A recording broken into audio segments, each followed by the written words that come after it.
나 먼저 된 자로서 나중 된 자로서 먼저 될 자가 많으리라. 아멘. 19장까지 읽었습니다. 17장에 보면은 변화산에 예수 그리스도의 모습이 나옵니다. 17장 한번 보시죠. 엿새 후에 예수께서 베드로와 야고보와 그 형제 요한을 데리시고 따로 높은 산에 올라가셨더라.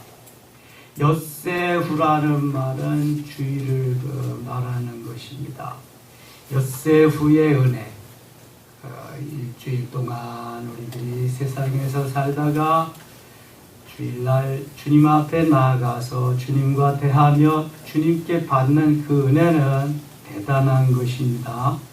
베드로와 야고보와 그 형제 요한, 주님은 중요한 일이 있을 때에 이 삼총사를 항상 대동하십니다. 베드로, 요한, 야고보. 오늘 변화산상에 이 변화산 사건 때 그랬고, 대당장 야이로의 딸을 치료 죽음에서 살리실 때도 그러셨고, 겟세마네 동산에 오르셔서 마지막 기도하실 때도 그러하셨습니다. 베드로는 자타가 고민하는 예수님의 수제자고, 야고보와 요한은 항상 좌우편에 앉기를 원했던 그러한 사람들이지요. 베드로, 요한, 야고보 세 명이 변화산에 오릅니다. 그들 앞에서 변화되사 그 얼굴이 해같이 빛나며 옷이 빛과 같이 이어졌더라. 이 세 명의 제자 앞에서 예수님이 이렇게 변화된 모습을 보입니다. 그때 모세와 엘리야가 예수와 더불어 말하는 것이 그들에게 보이는 것을, 모세는 율법의 대표자고 엘리야는 선지자의 대표자입니다. 율법과 선지자를 대표하는 예수님과 함께 계시는 거죠. 4절, 베드로가 예수께 여쭈어 이르되 주여 우리가 여기 있는 것이 좋사오니 만일 주께서 원하시면 내가 여기서 초막 셋을 짓되 하나는 주님을 위하여, 하나는 모세를 위하여, 하나는 엘리야를 위하여 하리이다. 5절 같이 읽겠습니다. 말할 때 호련히 빛난 구름이 그들을 덮으며 구름 속에서 소리가 나서 이르시되 내 사랑하는 아들이여 내 기뻐하는 자 너희는 그의 말을 들으라 하시는지라. 아멘. 예수님이 요단강에서 세례를 받으실 때에도 성령이 비둘기같이 임하시면서 이 말씀을 하나님이 하십니다. 내 사랑하는 아들이요 내 기뻐하는 자다. 제자들이 듣고 엎드려 심히 두려워한 예수께서 나와 그들에게 손을 대시며 이르시되 일어나라 두려워하지 말라 하시니 8절 같이 읽겠습니다. 제자들이 눈을 들고 보매 오직 예수 외에는 아무도 보이지 아니하더라. 아멘.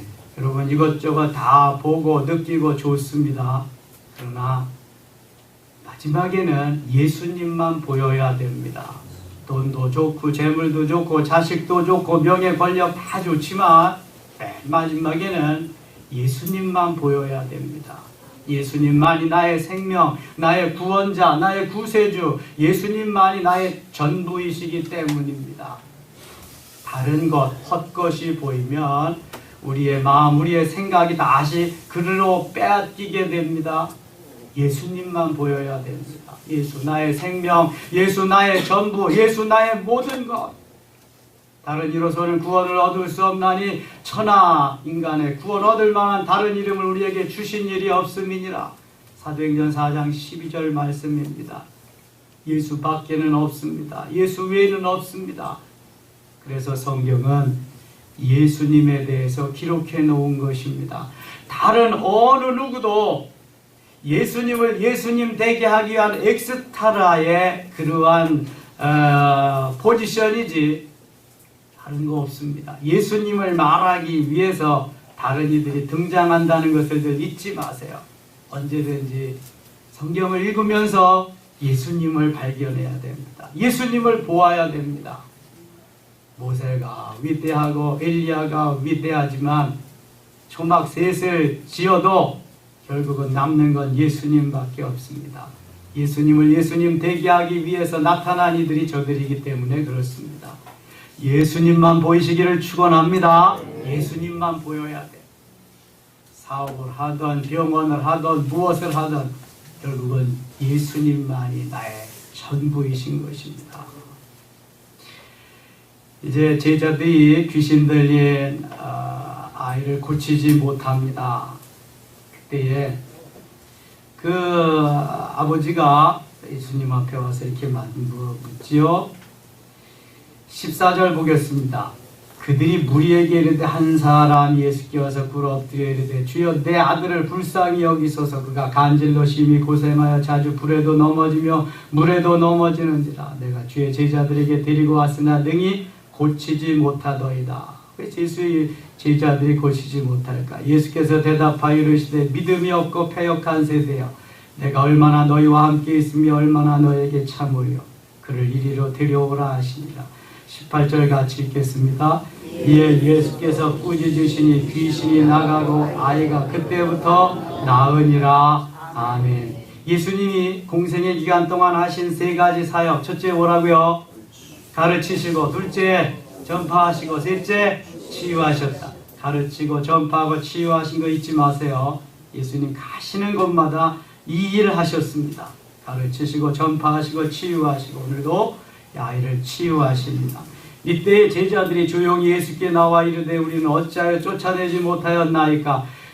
20절 같이 읽겠습니다. 이르시되 너희 믿음이 작은 까닭이니라. 진실로 너희에게 이르노니 만일 너희에게 믿음이 겨자씨 하나님 만큼만 있어도 이 산을 명하여 여기서 저기로 옮겨지라 하면 옮겨질 것이요 또 너희가 못할 것이 없으리라. 아멘. 결국은 예수 그리스도를 믿는 믿음이 적기 때문에 고치지 못하는 거라고 말씀합니다. 믿음, 작은 믿음 하나만 있어도, 겨자씨 하나일 만한 믿음이 있어도 이 산을 옮겨서 저 바다로 옮겨질 수 있으리라 말씀합니다. 큰 믿음을 가져야 됩니다. 큰 믿음. 근데 내가 뭐 갖고자 해서 되는 것도 아니고요. 주님이 주셔야 됩니다. 나는 받을 만한 그릇을 준비해야 됩니다. 늘 믿음의 큰 그릇을 준비하고 주님이 큰 믿음을 내게 주시도록 기도하면서 준비하는 건 참 중요합니다. 18장에는 천국에서 큰 사람이 누구냐를 말씀하시는데 예수님이 어린아이를 들어서 천국에서 가장 큰 자다 이렇게 말씀합니다. 18장 그때 제자들이 예수께 나와 이르되 천국에서는 누가 크니까. 예수께서 한 어린아이를 불러 그들 가운데 세우시고 이르시되 진실로 너희에게 이르노니 너희가 돌이켜 어린아이들과 같이 되지 아니하면 결단코 천국에 들어가지 못하리라. 어린아이 같이 되지 않으면 결단코 천국에 못 들어간대요. 4절 같이 읽어요. 그러므로 누구든지 어린아이와 같이 자기를 낮추는 사람이 천국에서 큰 자니라. 아멘. 여러분, 어린아이들은 가식이 없습니다. 순수합니다. 단순합니다. 뭐 갖다가 위장할 줄을 모릅니다. 어른들은요, 의식도 가식도 그저 꾸밈도 많습니다. 순수하지 못해요. 단순하지 못하고. 여러분, 영성은 단순한 것입니다. 영성은요, 내려놓고 단순해지지 아니하면 영성이 될 수 없습니다. 오늘도 그래서 비우고 내려놓고 단순해져야 됩니다. 가라 하면 가고, 서라 하면 서고, 던져라 하면 던지고, 거두라 하면 거두는 이 단순함이 있어야 돼요. 야, 오늘 누구한테 전화 오면 엄마 없다고 해라. 우리 엄마가 없다 그랬어요. 그러는 게 아이들이야. 근데 요즘 아이들은 아니야. 요즘 아이들은 너무 영악해가지고요, 어른을 뺨친다니까요. 아유, 저는 TV 어떤 때 보다가 제가 아이인가 어른인가 도대체 헷갈릴 때가 있어. 너무 어른보다 더 똑똑한 애들이 많아요. 매스컴이 발달해서 그런지. 아무튼 어린아이들과 같이 순수함, 단순함, 깨끗함, 그게 있어야 된다는 거예요. 그러니까 거짓된 것도 다 내려놓으세요. 다 비우세요. 깨끗한 마음을 가져야 천국에 갈 수 있다. 그러면서 주님이 범죄하면 잘라버려라. 눈이 범죄하면 눈 빼버려라. 팔이 범죄하면 빼버려라. 한쪽 눈 가지고 천국 가는 것이 지옥 가는 것보다 낫지 않냐. 한쪽 팔 범죄하면 잘라버려라. 두 팔 다 가지고 지옥 가는 것보다 한 팔 가지고 가는 게 낫지 않냐. 이렇게 말씀합니다. 여러분 무엇을 말씀합니까? 즉 결단을 촉구하는 것입니다. 노래 술 탄 듯 술에 물 탄 듯 그러지 말고 좀 결단하고 결단성 있게 도전하면서 그렇게 좀 해라. 9절 보세요. 만일 내 눈이 너를 범죄하게 하면 빼어 내버리라. 한 눈으로 영생에 들어가는 것이 두 눈을 가지고 지옥불에 던져지는 것보다 나으니라. 정말 뭐 눈을 빼버리라 그러겠어요. 내 삶이 내 행동이 너무 뜨뜻미지근하고 하는 것 같기도 하고 안 하는 것 같기도 하고 그렇다는 거죠. 내가 새벽을 깨우리라. 그럼 깨우는 거예요. 그냥. 죽음이 와도 깨우는 거고. 내가 예수를 믿으리라. 환난과 핍박이 와도 그 길을 가는 거예요. 이러한 결단 좀 있어야 된다는 거죠. 그러면서 용서에 대해서 또 말씀합니다. 형제가 죄를 범하면 어떻게 하면 되겠느냐. 18절 한번 보시죠. 진실로 너희에게 이르노니 무엇이든지 너희가 땅에서 매면 하늘에서도 매일 것이요 무엇이든지 땅에서 풀면 하늘에서도 풀리리라. 19절 진실로 다시 너희에게 이르노니 너희 중에 두 사람이 땅에 삽심하여 무엇이든지 구하면 하늘에서 계신 내 아버지께서 그들을 위하여 이루게 하시리라. 두세 사람이 내 이름으로 모인 곳에 나도 그들 중에 있느니라. 혼자 기도하는 것보다는요 함께 기도하는 게 좋고요 여럿이 기도하면 더 좋다. 합심해서 기도하면 더 좋다는 것이죠. 두세 사람 이상 함께 중보의 기도를 하면 더 좋다. 그때 베드로가 나와 이르되 주의 형제가 내게 죄를 범하면 몇 번이나 용서하여 주리까? 7번까지 하오리까? 22절 같이 읽겠습니다. 예수께서 이르시되 내게 이르노니 7뿐만 아니라 7번을 70번까지라도 할지니라. 아멘. 전의 성경은 70번씩 7번. 7번씩 70번이나 70번씩 7번이나 뭐가 달라요? 왜 이렇게 바꿔놓는지 모르겠어. 더 이상한 것 같아. 7번뿐만 7번뿐 아니라 7번을 70번까지라도 하지. 70번씩 7번 할지니라. 그게 더 좋은데. 아무튼 그렇습니다. 손양원 목사님이 1948년 여순 반란 사건 때 두 아들을 잃었습니다. 동인이 동신이. 지난 주일 설교 참고하시면 거기 손양원 목사님이 9가지의 감사드린 거 나오고요. 문제는 손양원 목사님은 아들을 죽인 안재선이라고 하는 원수를 용서했어요. 사랑하고 아들로 양자를 삼았어요. 호적에 입적시키고. 그런데 사모님이 용서가 안 되는 거예요. 또 그 동생 권사님이시죠. 혹시 지난 화요일날 아침마당 보신 분 있으신가요? 손양원 목사님의 딸 손동희 권사님. 당시 16살이었다고 합니다. 용서가 안 되는 거예요. 아버지가 불러서 동희야, 우상을 섬기지 않고 우상에게 절하지 않는 거 하나님이 말씀하신 거야. 우리가 그래서 신사참배도 하면 안 되고 우상 섬기면 안 되는 거 알지? 네. 그거 못지않게 용서하는 것도 하나님이 우리에게 말씀하신 거야. 그건 하고 이건 못하면 내 고생도 지금까지 믿음으로 산 것도 또 헛되는 거야. 용서해야 돼. 근데 용서가 안 되더라는 거야. 그럼 아버지는 용서하시면 됐지. 어찌하여 원수를 아들로까지 삼아서 그럼 저 살인자가 내 오빠가 된다는 건데 저는 그거 도저히 용납 못합니다. 저는 있을 수 없는 일입니다. 안 됩니다. 그때 또 손양원 목사님 말씀하신 동이야, 용서하는 것까지만 해가지고는 안 되고 예수님은 사랑하라 그러셨어. 원수까지 사랑하라 그러셨어. 우리가 어떤 말씀 하나만 지키고 하나는 지키지 않고 지켰다 그러면 그건 지키는 게 아니야. 예수님은 이 땅에 오셔서 용서할 뿐만 아니라 사랑하셨어. 원수까지도. 그래서 사랑하고 아들로 삼아서 우리 같이 한 가족이 돼야 돼. 저는 그거 보면서 많이 울었습니다.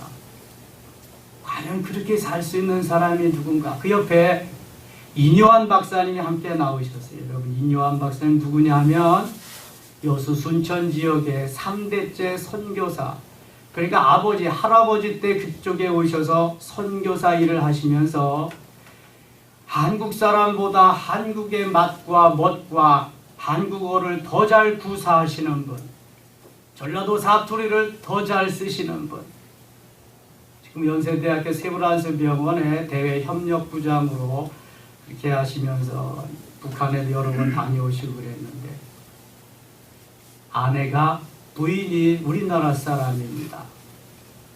한 번은 뭐라 그러시냐면 그분이요, 대한민국 사람들은 외국인보다 대한민국을 사랑하지 않는데요. 덜 사랑한대요. 무슨 말이냐 하면은 대한민국에 세계에서 가장 위대한 성자가 있는데 그걸 모르고 있다는 거예요. 그분은 세계에서 가장 위대한 성자가 손양원 목사님이라. 선조들이 아버님, 할아버지 때 거기서 계속 살았기 때문에 손양원 목사님을 다 거기서 보았습니다.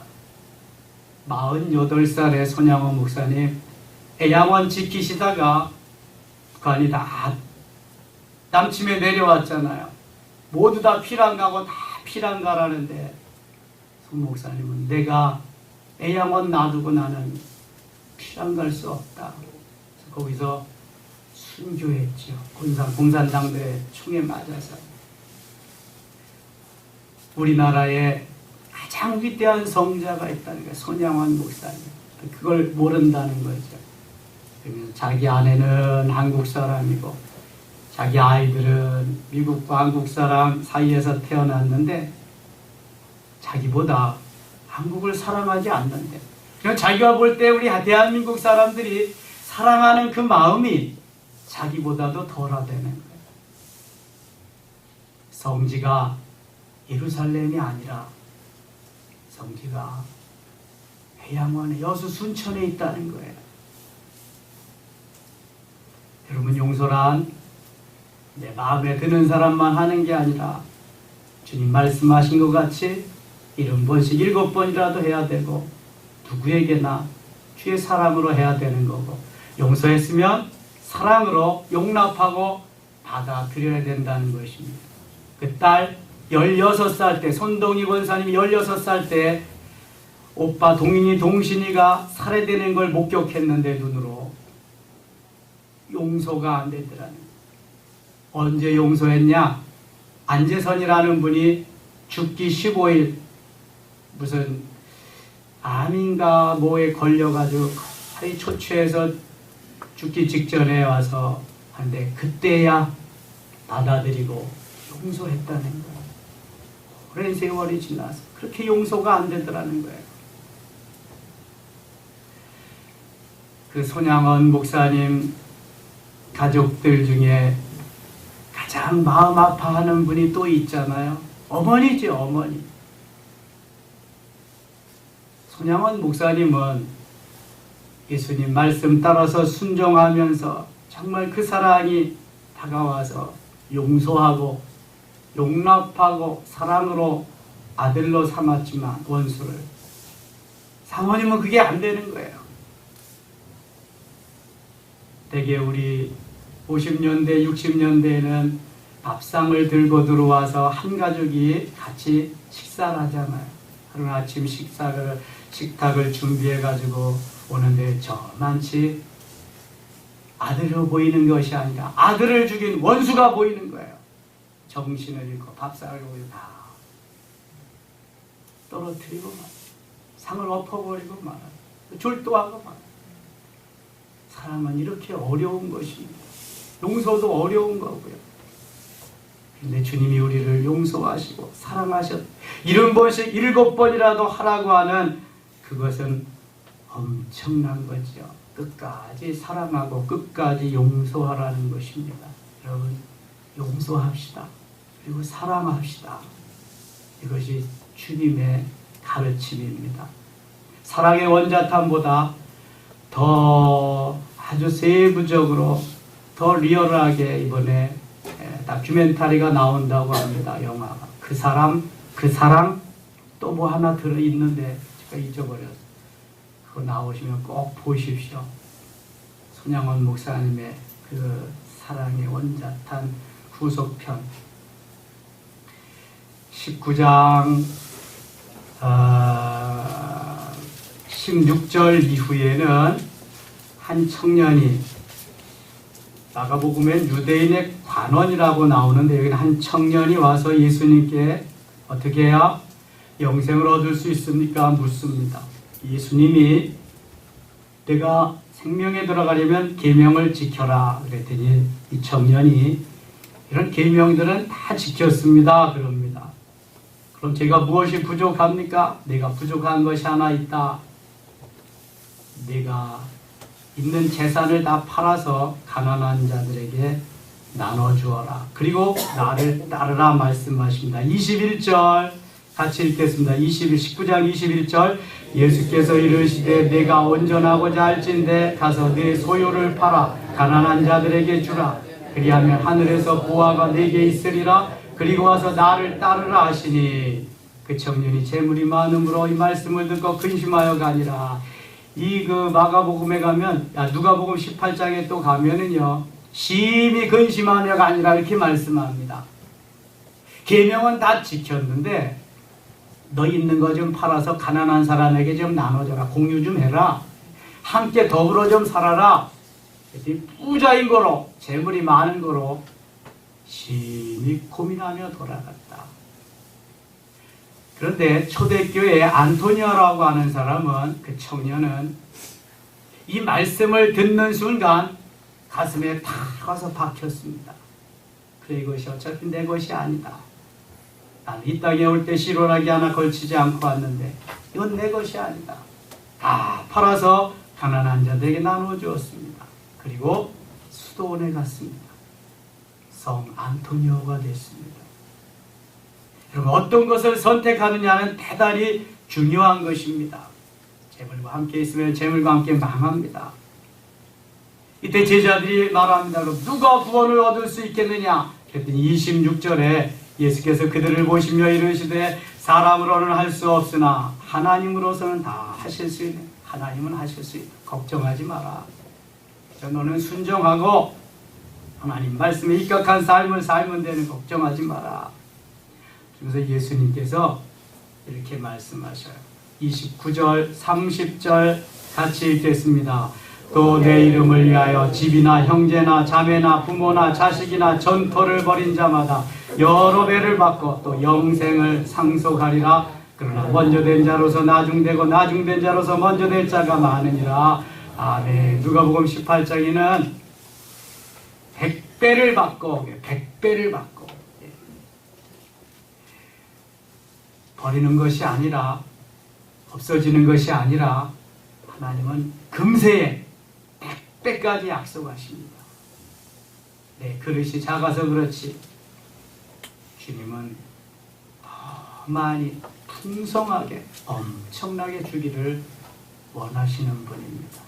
여러분 가장 안전한 금고, 가장 안전한 은행은 어디지요?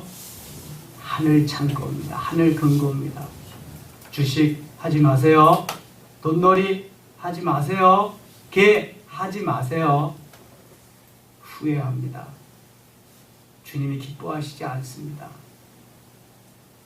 주님 말씀하신 대로 순종하되 하늘 은행을 잘 이용하세요.